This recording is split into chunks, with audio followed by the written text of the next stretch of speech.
And ones to watch then? What headlines to watch or ones to watch going forward?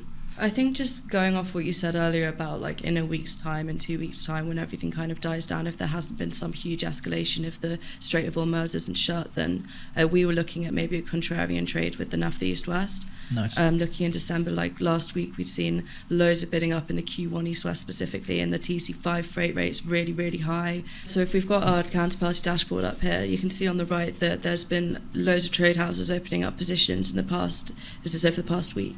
On the long side? On the long side, yeah. Okay. And they've opened up these positions now, and the prices have got higher and higher. The prices are above the upper Bollinger Band. We're looking at maybe the market is overextended. And I think when there is little to come to fruition from the Strait of Hormuz, there's going to be the removal of this risk premium that we spoke about last week, and there's going to be a chain effect of shutting these long positions that these trade houses have, taking profit. They're ending the year. They're happy with their positions, their profit.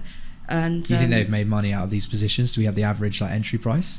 Yeah, we could get that up. Okay, so they bought in only on a last week, and you think that translates to essentially almost certainly buying into a risk premium concept for the East-West Naphtha, right? And essentially saying if that's over, then that's the thing that rallied on the geopolitical risk. Once the risk is over, that's what to sell. Definitely, yeah. So you can see here, looking at the market behaviour tab of the COT dashboard, you can see that the 7-day, 3-month and 12-month average long entry price, they're all in the money. So you think it's time now just to keep an eye on? I think the liquidity is really good, and I think I think December was the tenor we were looking at in terms of getting the Bollinger Bands and stuff up, and it is overextended. It's just a waiting game of when they decide that they've had enough and the risk premium